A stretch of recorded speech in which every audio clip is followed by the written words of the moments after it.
ನಮಸ್ಕಾರ ನನ್ನ ಪ್ರೀತಿಯ ವೀಕ್ಷಕರಿಗೆಲ್ಲ ಅಮಿತ್ ವ್ಲಾಗ್ಸ್ಗೆ ತಮ್ಮೆಲ್ಲರಿಗೂ ಸ್ವಾಗತ. ದೋಸೆ ತವ ಮೇಲೆ ದೋಸೆ ಅಷ್ಟೇ ಹಾಕ್ತಾ ಇದ್ದೀರಾ? ಹಾಗಿದ್ರೆ ದೋಸೆ ತವ ಮೇಲೆ ಒಂದಿಡಿ ಉಪ್ಪನ್ನು ಹಾಕಿ ನೋಡಿ ಎಷ್ಟು ಪ್ರಯೋಜನ ಇದೆ ಅಂತ ನಿಮಗೆ ಗೊತ್ತಾಗುತ್ತೆ. ಹಾಗೆ ಯಾರೆಲ್ಲ ನನ್ನ ಚಾನಲ್ನ ಸಬ್ಸ್ಕ್ರೈಬ್ ಮಾಡದೆ ಈ ವಿಡಿಯೋ ನೋಡ್ತಾ ಇದ್ದೀರಾ ದಯವಿಟ್ಟು ಸಬ್ಸ್ಕ್ರೈಬ್ ಮಾಡಿಕೊಂಡು ಸಪೋರ್ಟ್ ಮಾಡಿ.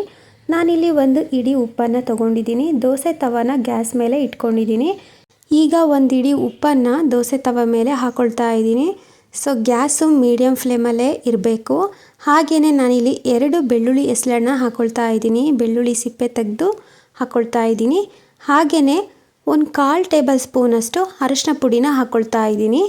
ಸೊ ಇವಾಗ ಮೀಡಿಯಮ್ ಫ್ಲೇಮಲ್ಲಿ ಗ್ಯಾಸನ್ನು ಇಟ್ಕೊಂಡ್ಬಿಟ್ಟು ನಾವು ಉಪ್ಪು ಬಿಸಿ ಆಗೋವರೆಗೂ ಚೆನ್ನಾಗಿ ನಾವು ಹುರ್ಕೊಳ್ಬೇಕು ಉಪ್ಪನ್ನು.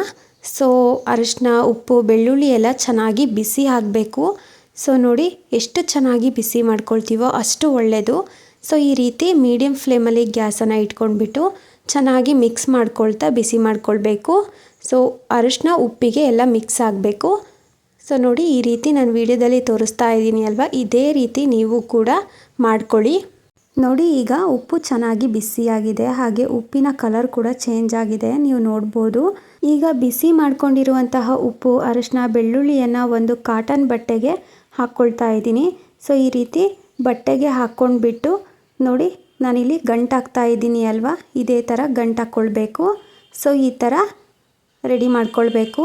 ಸೊ ಇವಾಗ ನಮಗೆ ತುಂಬಾ ಕಾಲು ನೋವು, ಮಂಡಿ ನೋವು, ಹಾಗೆ ಕೈ ನೋವು, ಸೊಂಟ ನೋವು, ಬೆನ್ನೋವು ಎಲ್ಲ ಬರ್ತಾ ಇರುತ್ತೆ ಅಲ್ವಾ.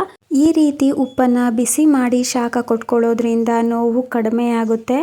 ಸೊ ಪ್ರತಿದಿನ ನೀವು ಇದೇ ರೀತಿ ಮಾಡ್ಕೊಳ್ಳೋದ್ರಿಂದ ಹಾಸ್ಪಿಟಲ್ಗೆ ಹೋಗೋ ಅವಶ್ಯಕತೆನೇ ಇರೋದಿಲ್ಲ. ಸೊ ತುಂಬ ಜನಕ್ಕೆ ಈಗ ಕಾಲು ನೋವು, ಮಂಡಿ ನೋವು, ಸೊಂಟ ನೋವು, ಬೆನ್ನೋವು ಎಲ್ಲ ತುಂಬಾ ಬರ್ತಾ ಇರುತ್ತೆ. ಈ ರೀತಿ ದಿನಕ್ಕೆ ಒಂದು ಸಲ ಈ ಉಪ್ಪಿನ ಶಾಖನ ಕೊಟ್ಕೊಳ್ಬೋದು. ಉಪ್ಪು ಅರಿಶಿನ ಬೆಳ್ಳುಳ್ಳಿನ ಬಿಸಿ ಮಾಡಿಕೊಂಡು ಚೆನ್ನಾಗಿ ಶಾಖ ಕೊಟ್ಕೊಂಡ್ರೆ ನೋವು ಕಡಿಮೆ ಆಗುತ್ತೆ. ಸೊ ತುಂಬ ಅಂದರೆ ತುಂಬ ವರ್ಕ್ ಆಗುತ್ತೆ. ಒಂದು ಸಲ ಈ ರೀತಿ ಶಾಖ ಕೊಟ್ಕೊಂಡು ಟ್ರೈ ಮಾಡಿ ನೋಡಿ. ಸೊ ನೀವೇ ಕಮೆಂಟ್ ಮಾಡಿ ಹೇಳ್ತೀರಾ ತುಂಬ ಚೆನ್ನಾಗಿದೆ ರೆಮಿಡಿ ಅಂತ ಹೇಳಿ. ಸೊ ಖಂಡಿತವಾಗ್ಲೂ ಟ್ರೈ ಮಾಡಿ. ಆದರೆ ಉಪ್ಪು ಬಿಸಿ ಇರುವಾಗಲೇ ನೀವು ಶಾಖನ ಕೊಟ್ಕೊಳ್ಬೇಕಾಗುತ್ತೆ.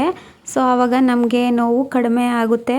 ಸೊ ಖಂಡಿತವಾಗ್ಲೂ ನಿಮಗೆ ಈ ರೆಮಿಡಿ ಇಷ್ಟ ಆಗಿದೆ ಅಂತ ಅಂದ್ಕೊಂಡಿದ್ದೀನಿ. ಇಷ್ಟ ಆಗಿದ್ದರೆ ಪ್ಲೀಸ್ ನನ್ನ ಚಾನಲ್ನ ಸಬ್ಸ್ಕ್ರೈಬ್ ಮಾಡಿಕೊಂಡು ಸಪೋರ್ಟ್ ಮಾಡಿ.